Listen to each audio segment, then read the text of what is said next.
Jeffrey Holland, born and raised in St. George, received his bachelor's and master's degrees with highest honors from BYU. He went on to receive master's and PhD degrees in American Studies from Yale University, where he was a university fellow. During the course of graduate study, he taught religion courses at BYU and institute courses for the church educational system. He has also been director of the LDS Institute of Religion in Seattle, Washington. His forum address today will make use of doctoral research conducted at Yale University for a dissertation entitled Mark Twain's Religious Sense, the Viable Years, 1835 to 1883. Commissioner Holland is very much in demand as a speaker and frequently contributes articles to the Ensign magazine. As I noted earlier, Sister Pat Holland is with us today, as are members of the Commissioner's staff, and I think many of their companions are seated in the audience. We extend a very warm welcome to each of them. Brother Holland has occupied a variety of church positions. He has served in the calling of a bishop, high counselor, and in 2 different stake presidencies. He was serving with Academic Vice President Robert K. Thomas as a counselor to President Thomas in the presidency of the BYU 4th Stake at the time of his assignment as commissioner. A variation of his forum address was given originally as a red lecture. We persuaded Jeff Holland to repeat this superb address, Soul Butter and Hogwash, Mark Twain and Frontier Religion. Commissioner Jeffrey Holland.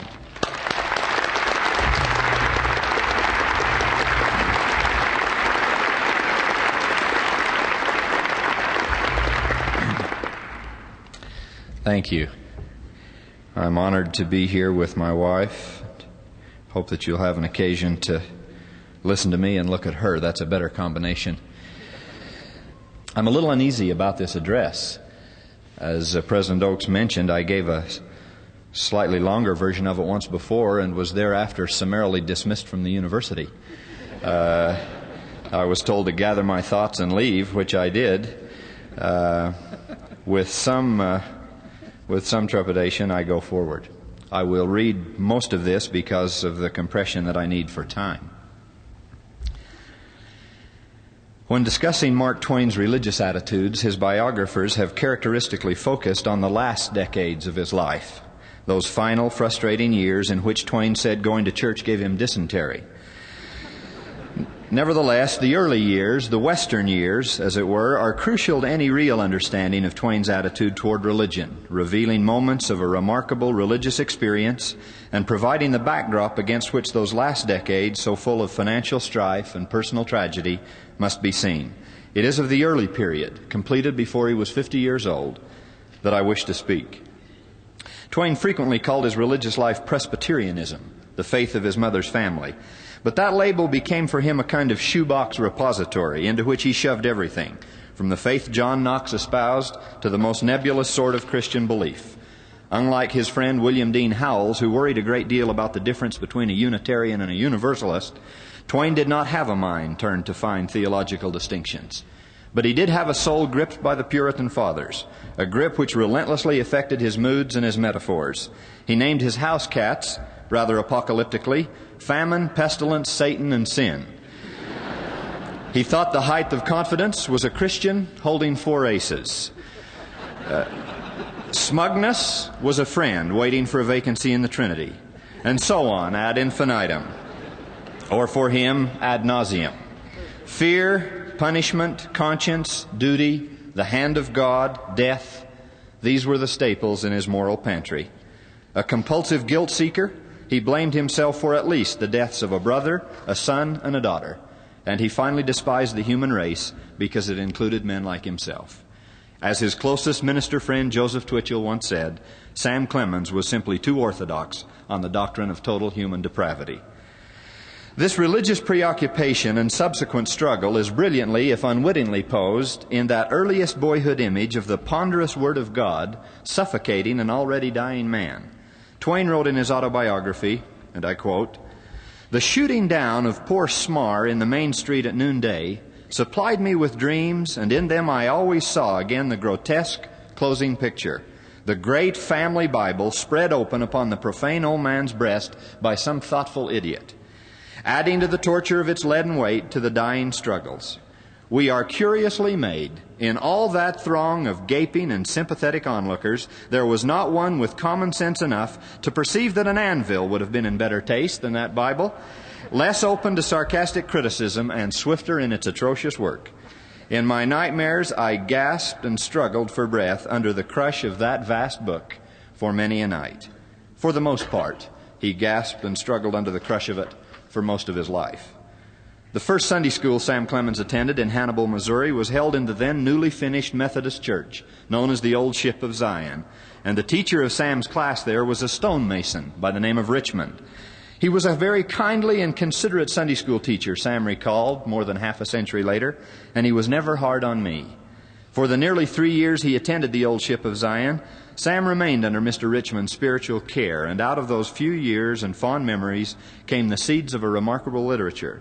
As his literary advisor and most perceptive friend later observed, there are no more vital passages in his fiction than those which embody character as it is affected for good as well as evil by the severity of the local Sunday schooling and church-going. It is unlikely that Sam ever attended the Methodist Church after his 8th year, yet perhaps because of the fondness with which he remembered his experience there, it remained in his imagination as the setting for episodes which took place well into his adolescent years. In 1848, all the Clemens family, but Sam's father, formally joined the Presbyterian Church, much to the delight of his grandmother Casey, who always said her favorite doctrine was predestination. It was then that young Sam learned, in Howell's famous phrase, to fear God and dread the Sunday school. As often as it seemed advisable, the boy would violate the Sabbath by rolling rocks down Holiday Hill or by swimming in the Mississippi River. Of course, providential displeasure with this latter sin was serious wrath to incur, and it was done at the very peril of one's soul.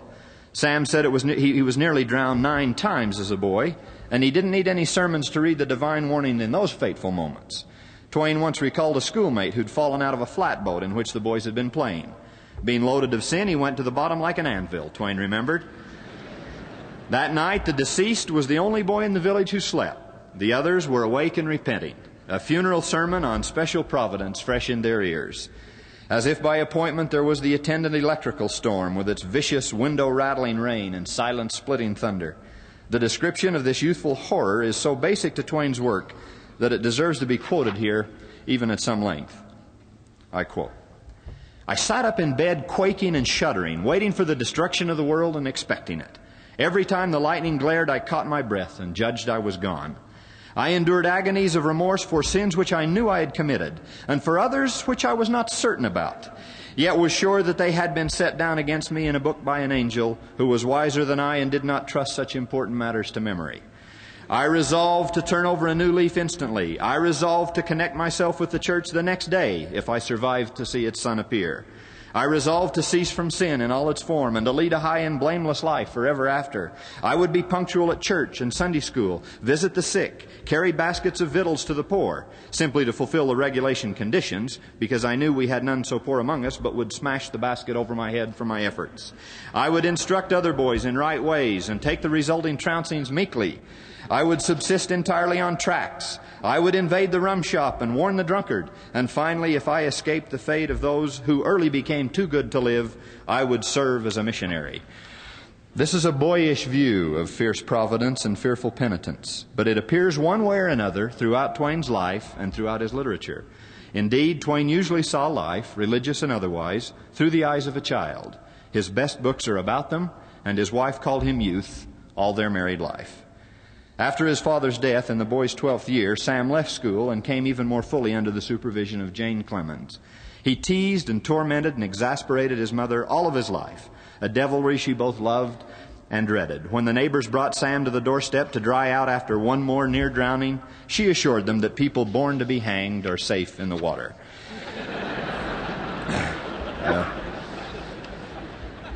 Indeed, his heart belonged to that great river that ran past his Hannibal home. After nearly 20 years of a life that included mining, journalism, travel, and fiction, Sam told the readers of the Atlantic Monthly, "I loved the piloting profession far better than any I have followed since, and I took a measureless pride in it. The reason is plain.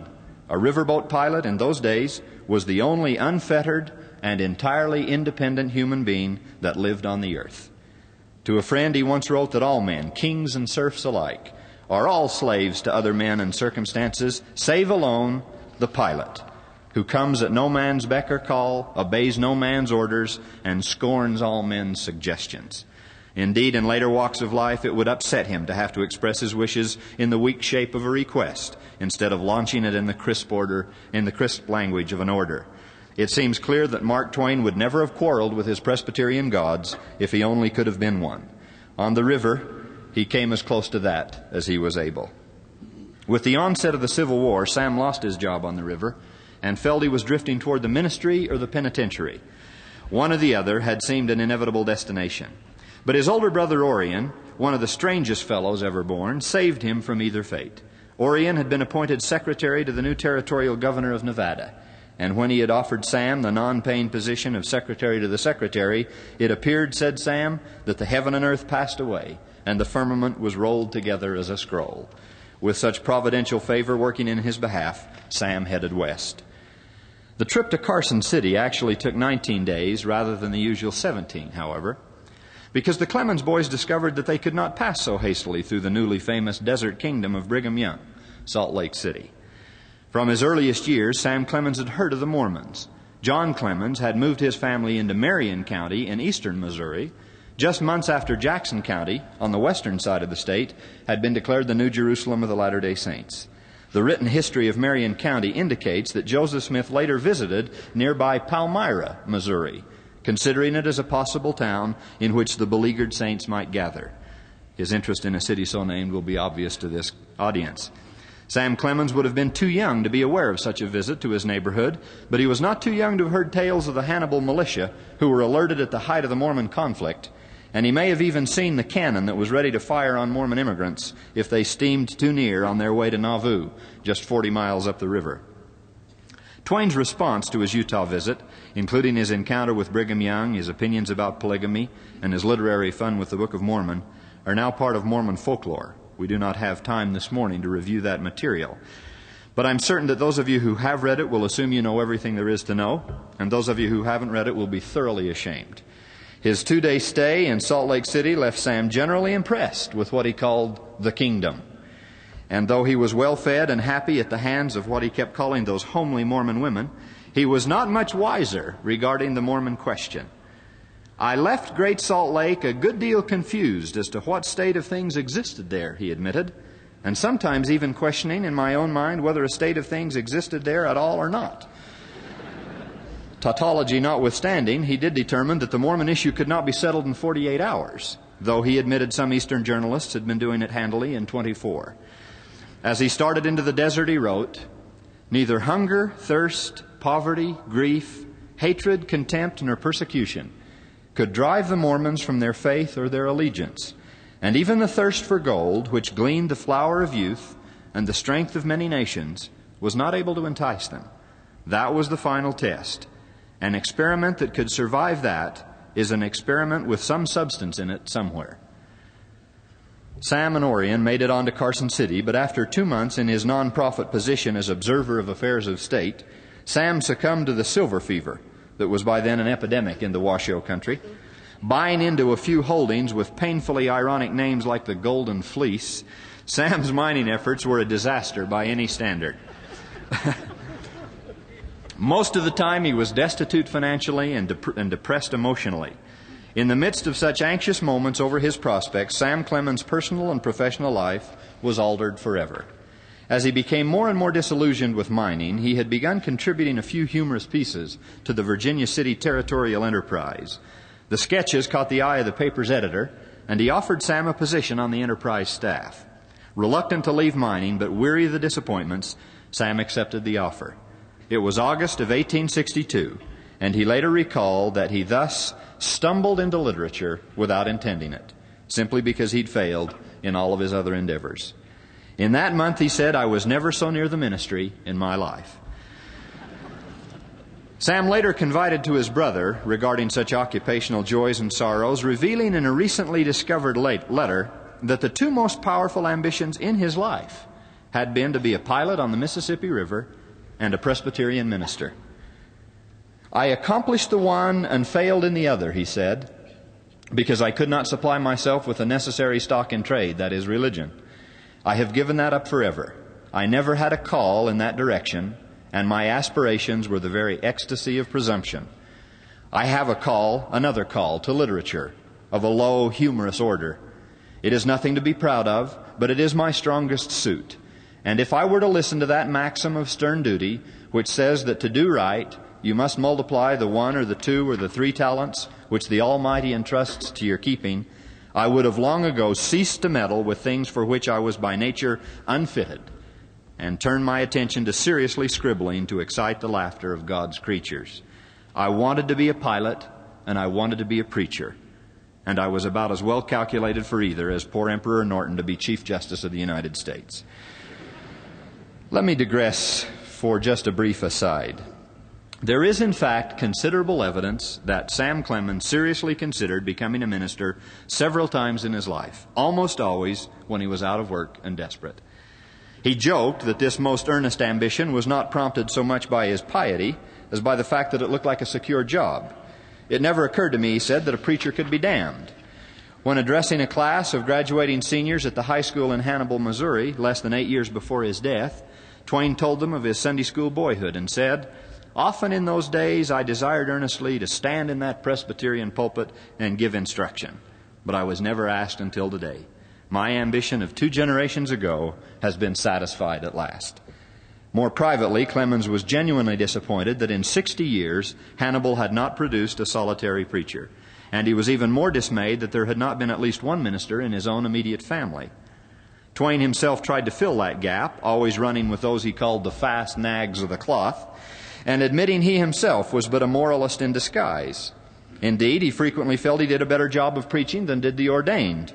At 13 years of age, Susie Clemens wrote in her biography of her father, "He doesn't like to go to church at all, and why I never understood until just now. He told us the other day that he couldn't bear to hear anyone talk but himself, and that he could listen to himself talk for hours without getting tired." Of course, he said this is a joke, but I've no doubt it was founded on truth.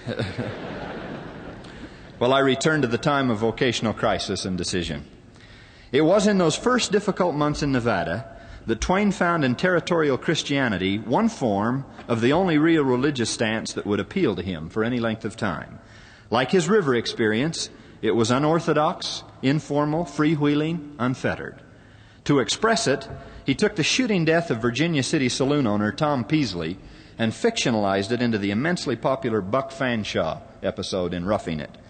As Twain wrote it, a friend and fellow fireman named Scotty Briggs appointed himself as a committee of one to arrange for funeral services with the local minister, a young man fresh from an Eastern theological seminary. The following is a condensation of that verbal encounter between New America and New England. "Are you the duck that runs the gospel mill next door?" "Am I? Pardon me. I believe I do not understand you." "The boys thought maybe you'd give us a lift if we'd tackle you, that is, if I've got the rights of it and you're the head clerk of the doxology works next door." "Well, I am the shepherd in charge of the flock whose fold is next door." "The which?"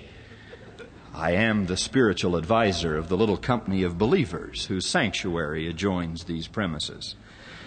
"Well, partner, you got the bulge on me, or maybe we both got the bulge somehow. You see, one of them boys has passed in his decks, and we want to give him a good send-off, and so the thing I'm now here to do is roust out somebody to jerk a little chin music, and let's waltz him through handsome."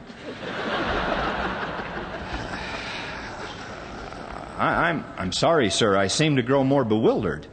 Your observations are wholly incomprehensible to me. Would it not expedite matters if you restricted yourself to categorical statements of fact, unencumbered with obstructing accumulations of metaphor and allegory? "I'll just have to pass on that, Judge. You raised me out, pard. If that last lead of yourn is too many for me, I can't neither trump nor follow suit. What we want's a gospel sharp." "You want a what?" "We want a gospel sharp. We want a parson." Oh, why didn't you say so? I am a clergyman, a parson." "Well, now you're talking. You seem a blind and you straddle it like a man. Now I think we're all right, pard. Let's start fresh. You see, one of the boys has gone up the flume." Gone where? Gone up the flume, throw it in the sponge, kick the bucket. Ah. Has departed to that mysterious country from whose bourne no traveler returns. Return? I reckon he ain't, pard. He's dead. Yes, I understand now. Had deceased any religious convictions? That is to say, did he feel a dependence upon or acknowledge allegiance to a higher power? I reckon you stumped me again, pard. Could you say it over once more and just a little slower? Well, to simplify it somewhat, was he, or rather had he ever been, connected with any organization, sequestered from secular concerns, and devoted to self-sacrifice and the interests of morality? Well, they're all down at 9. Set them up in the other alley, pard. When you get in there with your left, I hunt grass every time. Every time you draw, you fill, but I don't seem to have any luck. Let's just have a new deal and start over. What? Begin again? Well, the distinctiveness of each man's idiom in this dialogue, it is a dialogue, of course, which is two mutually exclusive monologues, is reinforced by other images in the sketch. Scotty's flaming red flannel shirt against the colorless black cloth of the minister. Briggs's brawny paw with the priest's very delicate hand, and so on. But the ultimate contrast is language, always the most sensitive index to cultural distinctions. On the frontier, there would seem to be little place for men or organizations, quote, sequestered from secular concerns and devoted to self-sacrifice in the interest of morality, unquote.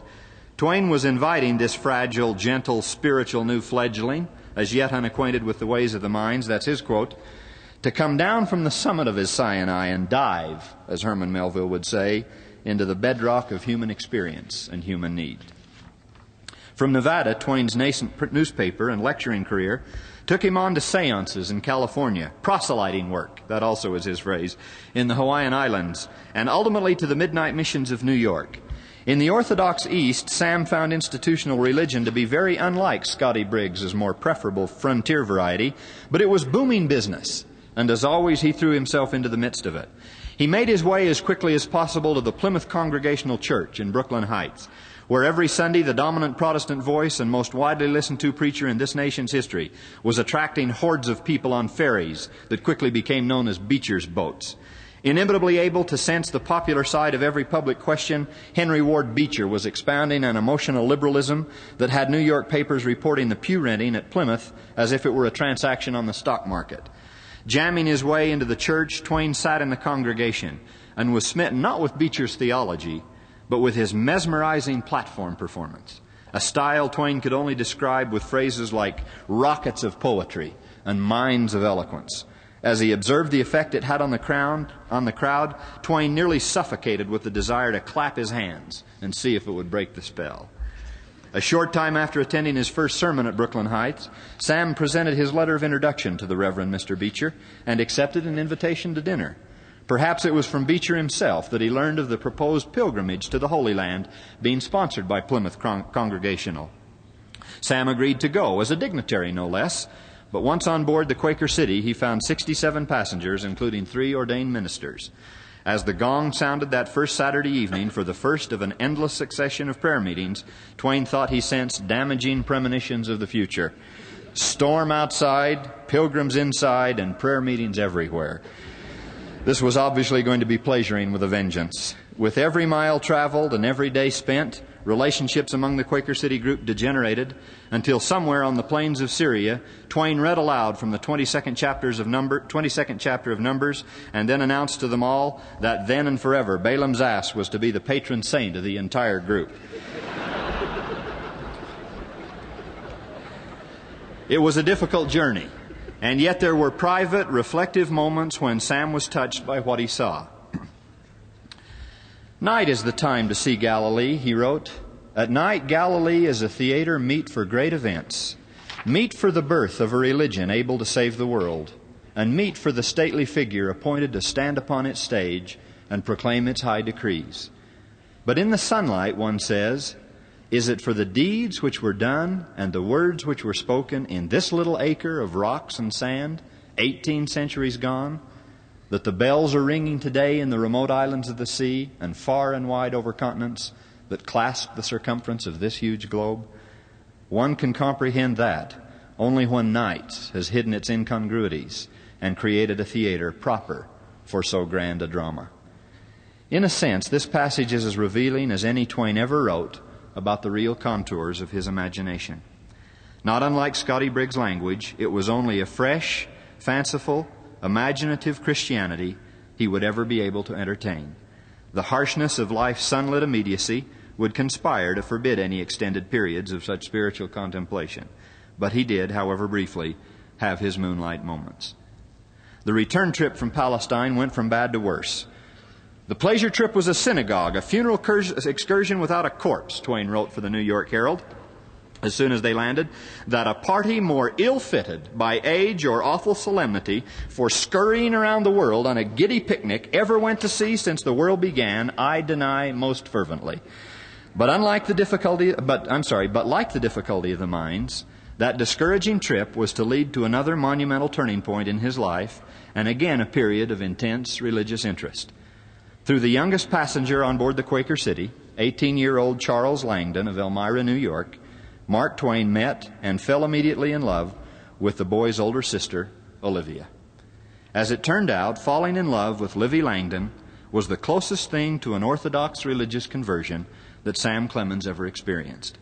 On the first anniversary of their meeting, Sam would write, "I did have such a struggle the first day I saw you to keep from loving you with all my heart.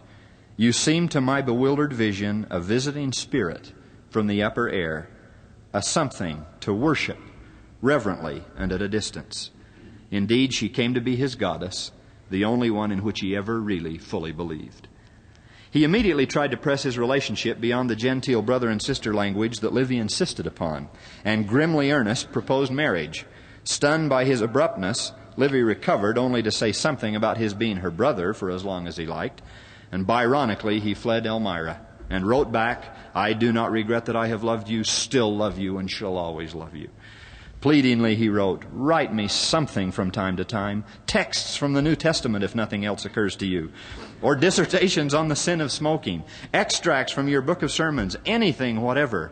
The reflection that my matchless sister wrote it will be sufficient. If it be a suggestion, I will entertain it. If it will be an injunction, I will honor it. If it is a command, I will obey it or exhaust my energies trying."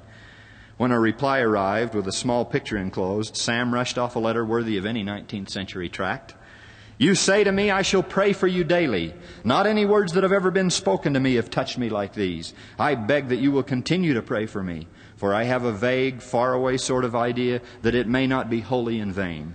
In one respect at least it shall not be in vain, for I will so mend my conduct that I will grow worthier of your prayers and of your goodwill and your sisterly solicitude as the days go by. Furthermore, and it has taken me a long time to make up my mind to say these grave words, which once said cannot be recalled, I will pray with you, as you ask, and with such faith and encouragement withal as are in me, though feeble and of little worth I feel they must be. It seems strange enough to me, this reverence, this solemnity, this supplication. And yet you must surely have some faith that it will not necessarily be useless, else you would not have suggested it." Sam rushed to Elmira and arrived almost as soon as his letter. Within 24 hours he'd proposed marriage again. Again he was refused. A carriage accident as he was leaving the house kept him in the Langdons' home for 2 more weeks, at the end of which he proposed marriage a third time. A third time the answer was no. Nevertheless, such determination over the following months was finally successful. Ready to leap over church steeples at Livy's acceptance, Sam wrote to a friend, "I touch no more spirituous liquors after this day, though I have made no promises. I shall do no act that Livy would be pained to hear of, and shall seek the society of the good. I shall be a Christian. I shall climb towards this bright sun that is shining in the heaven of my happiness, until all that is gross and unworthy is hidden in the mists of darkness of that lower earth. I shall be worthy yet. Livy believes in me. I believe in myself. I believe in God. And through the breaking clouds I see the star of hope rising in the placid blue beyond. I bow my reverent head." Sam began to pray for Livy. Livy, of course, prayed for Sam. It appears, however, that Mr. and Mrs. Langdon prayed for themselves. They were not entirely taken with this young humorist, and in fact would not give their permission for the marriage. Mr. Langdon wrote a frank letter to his daughter's suitor, rebuking him for some of his drawing room indiscretions and asking him to relax the pace of the courtship until some reliable character references could be obtained. Unfortunately, there were none to be obtained. Shaken, Sam wrote his prospective father-in-law that while his life had not been entirely unblameworthy on the Pacific coast, nevertheless, quote, "Men as lost as I have found a Savior, and why not I?" Close quote. He wrote to Livy and assured her that he was reading not once but several times the sermons of Henry Ward Beecher contained in the Plymouth pamphlets she regularly sent him. With painful candor he confessed, "You know the child must crawl before it walks, and I must do right for love of you while I'm in the infancy of Christianity. But then I can do right for the love of the Savior when I have gotten my growth." It was a growth he never obtained, and one more way in which he was always simply a youth. His earlier zeal was simply not sustaining him in such difficult times, and he confessed to her that religion seemed well nigh unattainable, and he felt like giving it up in despair. Yet at that very moment, both of Livy's parents wrote to express their confidence in him, and the millennium itself could not have been more gratefully and enthusiastically received. Now, less than a month away from formal engagement, Sam wrote a letter which probably indicates the summit of his Christian journey, however modest that mountain might be. It seems by every standard to be both genuine in its tone and thoroughly religious in its intent. Dear Livy, let us believe that God has destined us for each other.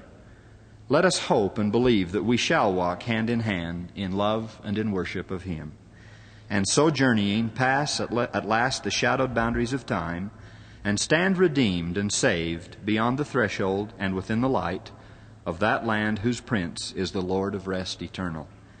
God will bless you in it, will bless us both, I fervently believe. I bless you for your religious counsel, Livy, and more every day, for with every passing day I understand it better and appreciate it more. I am dark yet. I see that I am still depending on my own strength to lift myself up, and upon my own sense of what is right to guide me in the way.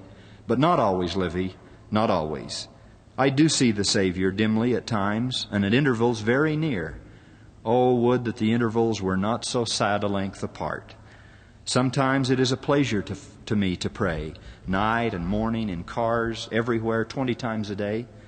And then again, the whole spirit of religion is motionless within me, from the rising to the setting of the sun. But I do have hope, Livy. I fear I would distrust a religious faith that came upon me suddenly, that came upon me otherwise than deliberately and proven, step by step as it came. You will blame me for this, Livy, but be lenient, for you know that I am groping blindly as it yet. As a matter of fact, Mark Twain would never again have intervals so very near, nor again would he ever grope less blindly. Primarily to please Livy, Sam faithfully rented a pew for the two of them at Joseph Twitchell's Hartford Church, which he always called the Church of the Holy Speculators. Sam never formally joined the congregation, however, although Joe Twitchell did become perhaps the closest personal friend he had in this life, another of those fast nags of the cloth with whom he liked to run. Through this period, Sam was still maintaining some semblance of an orthodox religious life, continuing to say grace at meals, for example. But even that ritual was becoming so mal apropos that house guest Thomas Wentworth Higginson equated it to asking a blessing over the performance of European minstrels. With Livy threatening to miscarry, Sam got them all away from Hartford in the spring and summer of 1873. It was a refreshing stay in Elmira and a happy, productive time. He began a manuscript on which he averaged 50 pages a day. The book was to be entitled The Adventures of Tom Sawyer, and in the mind of the author was, at least in the very early stages of the manuscript, a kind of religious reverie, the first act in a proposed Divina Tragedia set in celestial St. Petersburg, but concluding in hellish Calvinistic reality. The book had been initially prompted by a visit from an old Hannibal Sunday school superintendent, whose voice had brought back trooping phantoms of the past. A church service Twain attended while on the lecture circuit a short time later had reinforced those haunting images. He wrote with evangelical fervor, frequently never moving from his desk for hours. When the book was finished, he considered it a sermon, that's his phrase, a hymn put into prose form to give it a worldly air, he wrote to Howells. But The Adventures of Tom Sawyer was in many ways a flawed work, and Twain sensed that, though he was never a good judge of his own effort. He had not plumbed the real depths of his religious concerns, and he knew, of course, that he had not in that book. In the meantime, his life, particularly his business life, was becoming unbearable. And after trying to find relief up and down the eastern seaboard, on to Bermuda, and finally to Europe, Twain got away from it all by returning to Hannibal to write a book about his river. He enjoyed much of the venture, but for the most part he was deeply, deeply disappointed.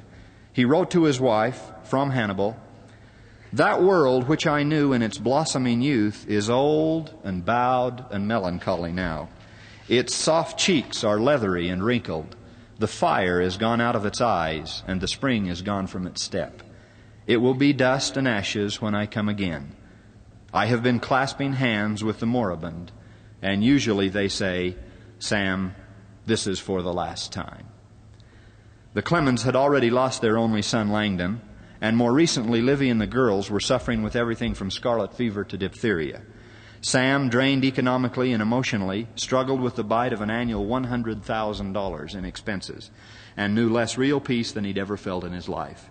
Largely disenchanted with the river book and the scenes he'd put into it, he immediately began what he wanted to do in the first place, to make a purely imaginative return to the river, to his Hannibal home, and get a less factual, if nevertheless truer account of a boy's life on that river.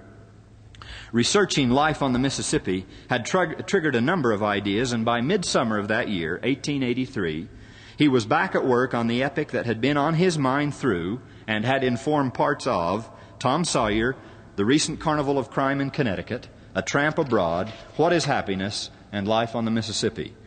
Twain now hoped to pull together these piecemeal statements he had been making for over a decade. His view of man, religion, and civilization were coming into clearer, if nevertheless darker, focus. Thus, at the height of his creative powers, and farther away than ever from any kind of orthodox religious sympathy, Mark Twain settled down to write The Adventures of Huckleberry Finn. He worked more feverishly than at any other time in his life.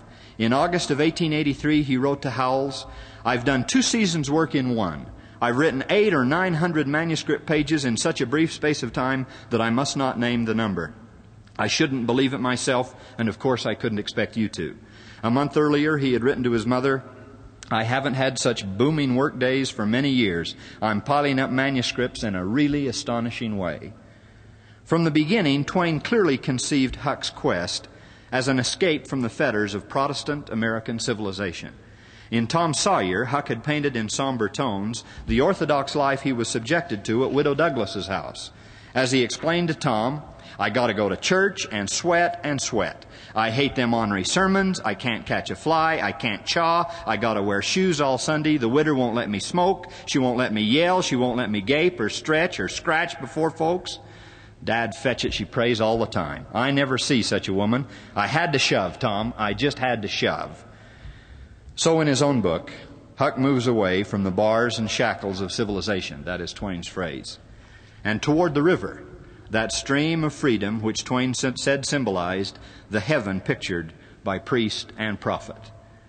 Once on the river, Huck tries to work out his own salvation, moving in an Adamic peacefulness back to a state before sin and civilization. "We was always naked day and night," Huck said, whenever the mosquitoes would let us. From this mosquito-blemished Eden, Huck would occasionally venture into the world. But the men he found there were fallen indeed. The Grangerfords could read their Pilgrim's Progress and Presbyterian Observer, listen to Sunday sermons fit for printing in either, and then continue a senseless feud that would take the life of their handsome and attractive young son. In what is still the most chilling and understated description of death I know, Huck describes the horror of seeing his helpless friend shot down with a rifle like a duck on a pond. In addition to being mighty good to Huck, Buck Grangerford was a civilized alter ego for him. Same age, nearly same size, nearly same name. Buck's death was a brutal, vicarious reminder of life in that civilized world. "I wish I hadn't ever come ashore that night to see such things," Huck confessed. "I ain't never going to get rid of 'em. Lots of times I dream about those things still."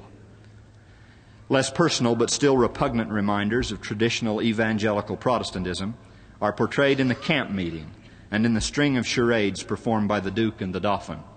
The moral apex of the book is, of course, on the raft in that much explicated battle between Huck's sound heart and his slightly deformed conscience, a battle in which Huck determines to resist the sins of society if it will mean going to hell.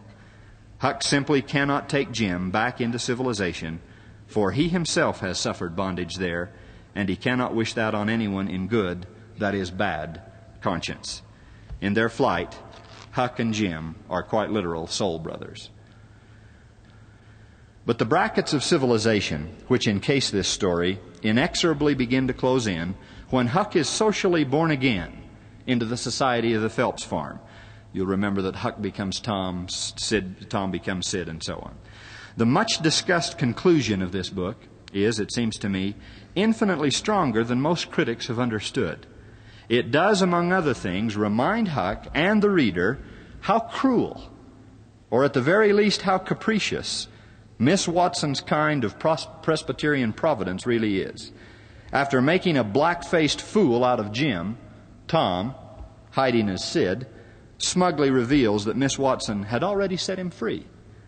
It was precisely that kind of unaccountable and unaccounting God that Sam Clemens was never able to understand. With that reminder of such Calvinistic victimization reawaiting him, Huck Finn heads out for the territory of religious and cultural unorthodoxy. Life would be more attractive, certainly freer and safer, out beyond the demarcated boundaries of civilization, where pale theology students from the East had very little to teach people like Scotty Briggs and Huck Finn. With the publication of that book in 1883, and Huck's intended, though undoubtedly never realized, return to the frontier, Mark Twain passed over a threshold at least as decisively as any double-minded man was able. When he put down his pen at the close of that manuscript, he was just 3 months away from his 48th birthday. A half-dozen years before his death, he jotted in his notebook, "The man who is a pessimist before he's 48 knows too much. The man who's an optimist after he's 48 knows too little." Paul Tillich has suggested in his examination of history that the substance of culture is religion, and that the form of religion is culture. With only a modest shift in Tillich's meaning, that proposition was axiomatic for Mark Twain. Wearing shoes and going to church were the same thing to Huck Finn. And this child, who was father to the man, struggled to be rid of both. The man succeeded, or perhaps more accurately acceded, only a few times. In the cabin of a riverboat, around the mining camps on the western frontier, under the moonlit sky of Galilee, with the love of a wife and children, and finally, full circle, on a raft again, floating down that first big, powerful river. In spite of the genuinely bitter pessimism that was ahead, that's somehow where Sam Clemens ultimately remained, on the river, on the line, in between, divided and dividing. He could not live with traditional American Protestantism, but he couldn't live without feelings of innate religious hunger either. East or West, so much was, in Huck's phrase, simply hogwash. But occasionally there was that genuine soul butter, and he knew it. And he had an almost desperate need for it. As Huck said about this lifelong anxiety that always seemed to be marking Twain, I quote, "Sometimes the widow would take me to one side and talk about providence in a way to make a body's mouth water. But then maybe the next day Miss Watson would take hold and knock it all down again. I judged I could see that there was two providences, and a chap would stand considerable show with the widow's providence, but if Miss Watson's got him, there weren't no help for anybody. I thought it all out, and reckoned I would belong to the widows if he wanted me. Though I couldn't make out how he was going to be any better off than he was before, seeing I was ignorant and kind of low down and ornery. Sitting one evening in the darkened Hartford home of their friends, the Charles Dudley Warners, Sam and Livy Clemens watched a beautiful full moon rise outside the large bay window. The faithful Clemens housekeeper, Katie Leary, later reported, "Suddenly Mr. Clemens got right up without any warning and began singing one of them Negro spirituals. A lady that was there told me he just stood up with both his eyes shut and began to sing kind of soft-like, a faint sound, just as if there was a wind in the trees," she said. And he kept right on singing, kind of low and sweet. And it was beautiful, and it made your heart ache. And he kept on singing and became kind of lost in it. And he was all lit up. They said his face was. 'Twas something from another world, she said. And when he got through, he just put his hands up to his head, just as though all the sorrow of them Negroes was upon him. And he began to sing, "Nobody knows the trouble I got. Nobody knows but Jesus." And when he came to the end, when he came to the glory, hallelujah, he gave a great shout, just like them Negroes do. He shouted out the glory, glory, hallelujah. They said it was wonderful. And they said none of them would forget it as long as they lived. And the world of American literature will never forget him. Thank you.